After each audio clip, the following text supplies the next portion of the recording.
Pat dārgākie proteīna pulveri un kolagēni nonāk turpat, kur biespiens. Ar manu bērnu LEGO kastes palīdzību es izstāstīšu, kā nepārmaksāt par proteīnu un uzņemt olbaltumvielas gudrāk. 8 gados strādājot ar vairāk nekā 14,000 cilvēkiem savos projektos, šī izpratne viņiem ir ļoti palīdzējusi un palīdzēs arī tev labāk izprast olbaltumvielu jautājumu un iztērēt savus līdzekļus efektīvāk. Ir 20 aminoskābes, kas ir kā LEGO lucīši, visdažādāko formu un krāsu.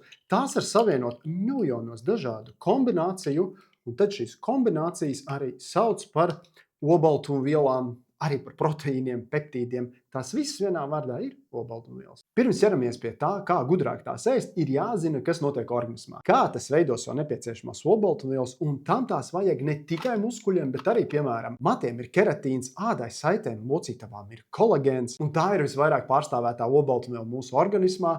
Olbaltumvielas nodrošina arī kaulu stiprību, nevis tikai kalcijas. Olbaltumvielas ir imunitāte. Jā, imunitāte nav zāļu, tējas un vitamīni, bet tieši olbaltumvielas. Tās ir smadzenes, nervu sistēma, hormoni. Un jāsaka, ka olbaltumvielas piedalās visās organismu funkcijās, praktiski visās. Un kā organisms tās ražo? Piemēram, kolagēnu. Redzi, tas pats ņem aminoskābes no organismu krājumiem, tas paņem glicīnu, prolīnu un hidroksiprolīnu un izveido kolagēna molekulu, jeb kolagēnu olbaltumvielu, proteīnu. Un tieši tāpat jebkuru citu, piemēram, muskuļiem tas paņem leicīnu, izoleicīnu un valīnu, jeb to pašu BCAA saucamo, un izveido muskuļu molekulu, piemēram, šādu. Un no kurienes tas ņem aminoskābes? No aminoskābu baseina, tā kā šī te LEGO kaste, tur ir pilns ar daudz un dažādām aminoskābēm. Bet kur tajā rodas tās aminoskābes? Divos veidos. Viens ir tas, ka organisms visu laiku noārda vecās olbaltumvielas, muskuļus, kaulus, ādas dziļākos slāņus un citur, un tās nevis izmet, bet sadala atkal citās aminoskābēs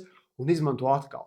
Protams, daudz šajā procesā arī tiek izmests, tāpēc tās visu laiku ir jāpapildina, lai nesāk ārdīt pats sevi nost, jo visas organismā jau esošās olbaltumvielas ir reāli ļoti vajadzīgas. Tāpēc mums ir jāēd, jo mēs ar uzturu uzņemam faktiski visu organismam vajadzīgo un arī aminoskābes šim te baseinam. Un kas tad notiek gremošanas procesā? Tad tu apēd olbaltumvielu, bet organisms tās sadala pa aminoskābēm un ieliek šajā baseinā. Un mums, lai saprastu olbaltumvielu uzņemšanas efektivitāti, gudrāk uzņemšanu, šī procesa zināšana ir ļoti svarīga. Tātad, ja es apēdu jebkādas olbaltumvielas, gremošana praktiski tās visas sadala aminoskābes. Aminoskābes nonāk šī baseinā, un tad organisms no šīm aminoskābēm tālāk veido tādas olbaltumvielas, kādas tam tajā brīdī ir prioritāras. Un šī prioritāte ir vēl viens svarīgs nianses. Skaties, tu nopērci dārgu kolagēnu šotiņu zelta burciņā, par kuru kāds tev ieskaidro, ka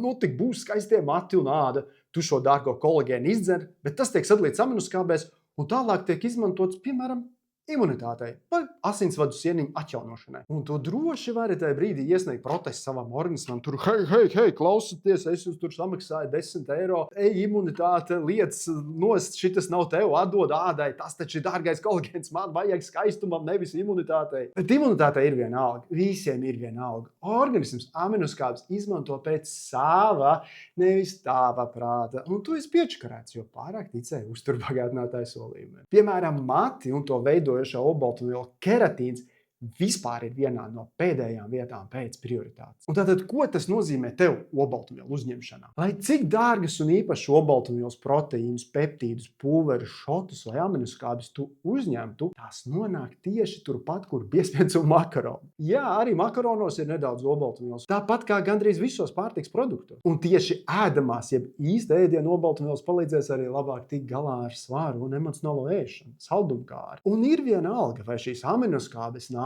no cūgaļas vai no vistas, no olām vai no laša, no piespiena vai no grieķu jogurta. Jā, ir nianses ar augu valsts olbaltumvielām, ka tajās mēdz trūkt kādas aminoskābes. Tad nav no kā izveidot olbaltumvielas organismā. Piemēram, tev ir jāizveido šāds savienojums, kur nepieciešams arī ir sarkanais glucīds, jeb konkrēta aminoskābe. Bet to tu neapēd un tu nevari izveidot šo te konkrēto olbaltumvielu, ko tik ļoti vajag tavam organismam. Un tas, piemēram, nevar izveidot kolagēnu, ko tajā brīdī vajag, vai imunitātei vajadzīgās olbaltumvielas. Tāpēc, ēdot augu valsts uzturu, ir jādomā par dažādiem to avotiem. Nevar, piemēram, visu uzņemt tikai no sarkanajām lēcām. Ar dzīvnieku valsts uzturu, arī olām un pienu šādas problēmas nav. Jādomā tikai tad par apjomu. Un tāpēc, lai tu dabūtu visas foršās lietiņas, kā kolagēna, kā BCAA, kā aminoskābes, kā glutamīna, karnitīna un citas, jeb lai organisms tās varētu saražot pēc vajadzības, tev vienkārši jāpēd pietiekami daudz olbaltumvielu. Jā, tieši tik vienkārši. Tad, kad tiek iesaistīts mārketings, ir izdevīgi visu pārāk sarežģīt, bet patiesībā tev un tavām maciņām vienkāršāk būs,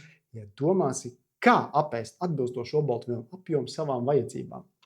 Un viss. Cik ir atbilstošs apjoms, tas ir cita video temats, bet aptuveni ieteikt fokusēties uz formulu, kur paņem savu ideālo svaru, tādu bez liekā svara, ja tāds tev ir, un pareizina 1,5 tik gramus olbaltumvielas.